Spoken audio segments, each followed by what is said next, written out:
In the Bible, it says, "Where there is no vision, the people perish." What this means is that if you lack an exciting vision for your future, you will perish inside in terms of lacking motivation and enthusiasm for what you are doing.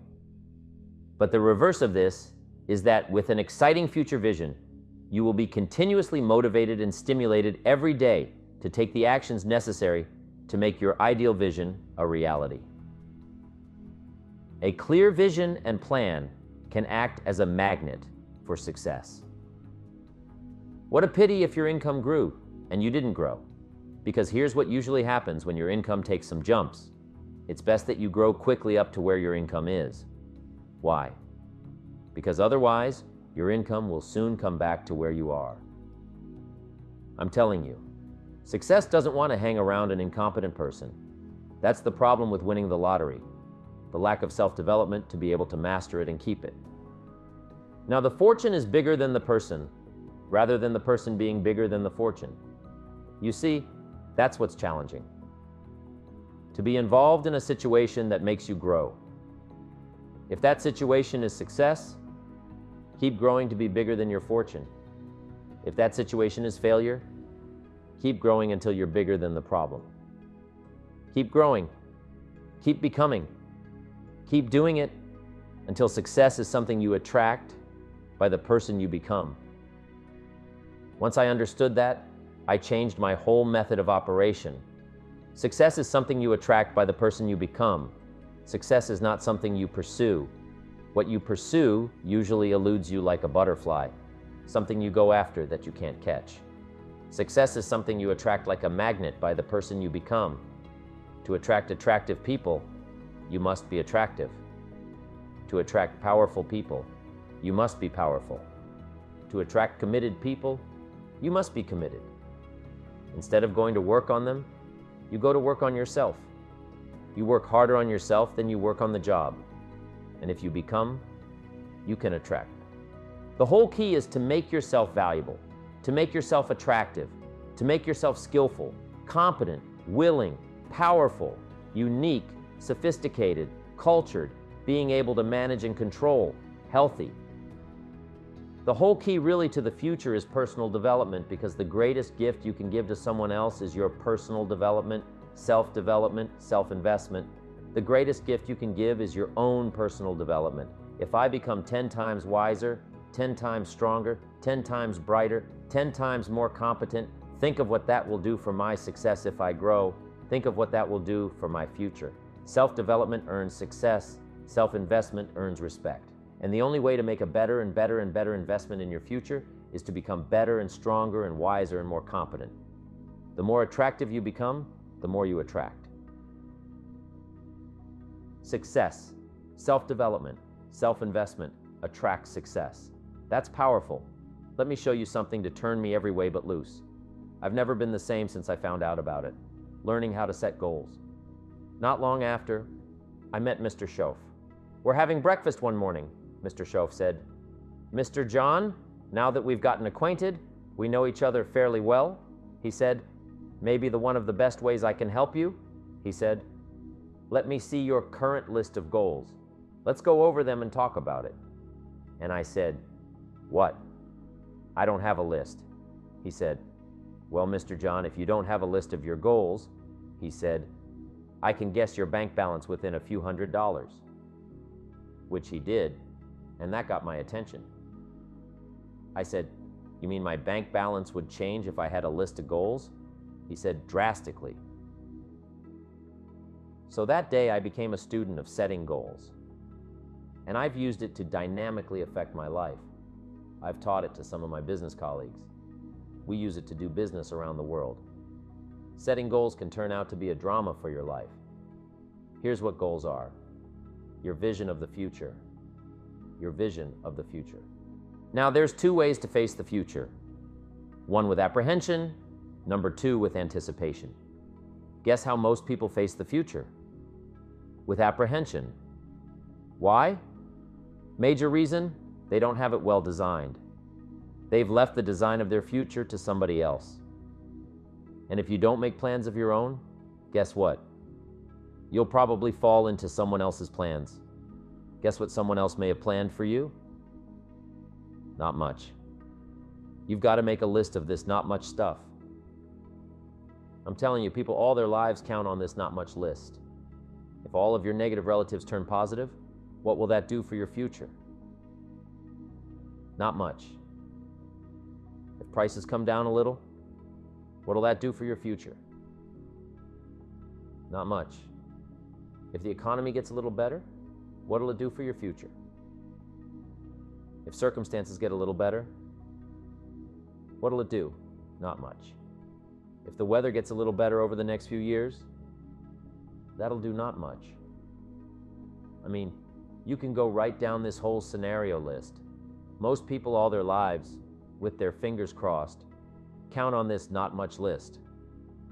That's why 10 years from now, they'll be driving what they don't want to drive, living where they don't want to live, wearing what they don't want to wear, doing what they don't want to do, having what they don't want to have, maybe become what they didn't want to become. And it all starts by counting on something that's not going to count much. You say, well then how can my life dramatically change? You've got to count on yourself. And here's one of the things you've got to count on: your ability to design the future. It's called the promise. And the promise of the future, if you'll design it well, can have an awesome effect on your life. But if you face the future with apprehension, you'll take hesitant steps all day, uncertain steps all day. And if you take uncertain steps all day for 6 years, you can imagine how empty your life can be. We've got to help our kids with the promise of the future. Now here's what's connected to the promise: the price to pay. But I'm telling you, the price is easy if the promise is clear. One of the better notes to make for today: the price is easy if the promise is clear and powerful. But the price seems almost too much to pay, too much to get over, too much to accomplish, if the promise isn't clear, if the promise isn't powerful. I'm telling you, kids will pay the disciplines if they can see the promise. One of our biggest challenges as parents in the 90s is to help our kids see the promise of the future. That's why I'm teaching financial independence, how to become wealthy and powerful and sophisticated and healthy, unique, all of the stuff kids would hope to go for. It's all possible. This is America. That's the promise of the future. The price? A few simple disciplines practiced every day. And I'm telling you, the kids will pay the price of the simple disciplines if they can see the promise of the future. But if they can't see, they don't want to pay. And the same is true of all of us. We will pay the most extraordinary disciplines if we can see the promise of the future. Call setting goals. So I'm asking you to get a handle on the future. I'm asking you not to leave it to anyone else. Don't leave it to the company. Companies got their own goals. I'm asking you to set your own goals. Your personal goals, income goals, financial goals, health goals, and spiritual goals. Where do you want to go? What do you want to do? What do you want to see? What do you want to be? That's it. Promise of the future. Design your own future. It's within your hands and your capacity to do. So here's how simple goal setting is. It's not mysterious. You don't have to anchor. You don't have to focus. You don't have to visualize. No, that's it. Here's how simple goal setting is. Changed my life. Decide what you want and write it down. I mean, that's how profound this stuff is. Decide what you want and write it down. Make a list. Where do you want to go? What do you want to do? What do you want to see? What do you want to be? What do you want to have? What do you want to share? What projects would you do to support? What would you like to be known for? What skills would you like to learn? Some extraordinary things you'd like to do? Ordinary things you'd like to do? Silly little things you'd like to do? Very important things you'd like to do? Decide on all that stuff and write it down. That's how simple this stuff is. And it's your own private list. If it's really private, you know, on your list, put some stuff in code where nobody can understand it. If this list fell into unfriendly hands, it doesn't matter. It's your list. Keep your list with you. Now, how my philosophy has changed from 10 years ago, 5 years ago, 3 years ago. Here's my old list, here's my new list, here's what's valuable to me now, here's what I want my life to be. Now here's where I want to go, what I want to do, what I want to see. Keep your list of goals so that it shows your growth, shows your ability to change and grow. Your philosophy grows and expands. What's valuable? Setting goals.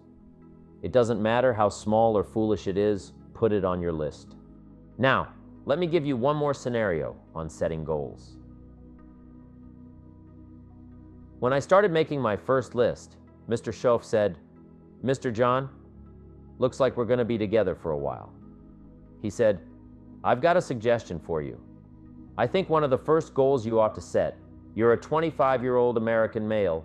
Sure, you've made some mistakes, but now you're on the road to better things. You've got a family worth it. Reasons make the difference." And he said, "You've got every reason to do this." He said, "Why don't you, among all the goals you're going to say, why don't you set a goal to become a millionaire? A millionaire. This is America. All the possibilities are available. Why don't you set a goal to become a millionaire?" He said, "It's got a nice ring to it, millionaire. Enough zeros to impress your accountant." And he said, "Here's why." Now, I thought the man didn't need to teach me why. I'm thinking, wouldn't it be great to have $1 million? He said, "No, that's not it. Here's why." And I had one of the greatest lessons I ever learned, and I'm about to share it with you. This will be worth the price of being here today. If you can capture what I'm about to share with you, babysitter fees, whatever else you paid, some of you missed some sales today to be here. So this is a costly day for you. But what I'm about to share with you changed my whole life. Here's what Mr. Schoaf said. Set a goal to become a millionaire. And he said, here's why, for what it will make of you to achieve it. And I got one of the greatest classes in one sentence I've ever received in my life. Set a goal that will make you stretch that far for what it will make of you to achieve it. What a brand new reason for setting goals. What an all-encompassing challenge to have a better vision of the future, to see what it will make of you to achieve it. And here's why. The greatest value in life is not what you get. The greatest value in life is what you become. The major question asked on the job is not, what am I getting here? That's not the major question. The major question to ask is, what am I becoming here? It's not what you get that makes you valuable. It's what you become that makes you valuable. So, Mr. Schoaf said, instead of a goal to become a millionaire for what it will make of you to achieve it. Then he said, when you finally have become a millionaire now, he said, what's important is not the money. I thought, wow, I've got some more to learn. He said, no, Mr. John, you could just give the money away now. I did better than that, right? I told you I lost it all. I'm rich by the time I'm 31. I'm a millionaire. I'm broke by the time I'm 33. So I didn't have to give it all away. I lost it all, foolish mistakes I made. I'm a farm boy from Idaho. That early money drove me bonkers. I used to say, how many colors does it come in? I'll buy them all. I just went crazy over that first money. I just went crazy. And then I made that one foolish mistake, right? Continuing guarantee. I mean, I'm so naive off the farm. I don't know what continuing means and a few other mistakes, and by the time I'm 33, I'm broke. Now, I've made and lost millions since then. But what an experience that was. And I'm telling you, the man was right. When I finally was broke at age 33, guess what I discovered? My money did not mean that much. It represented only a fraction of all my assets.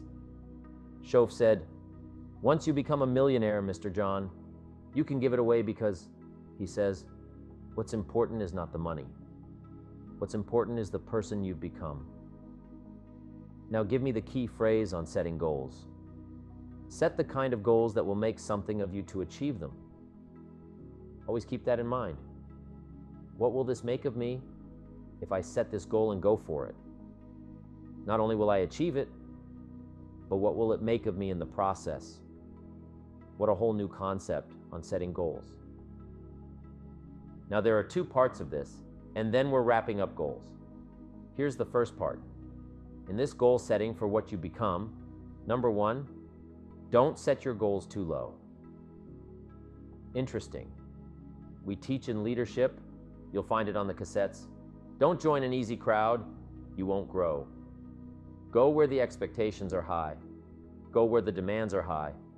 Go where the pressures are on to perform, to grow, to change, to develop, to read, to study, to develop skills. I belong to a small group. We do business around the world.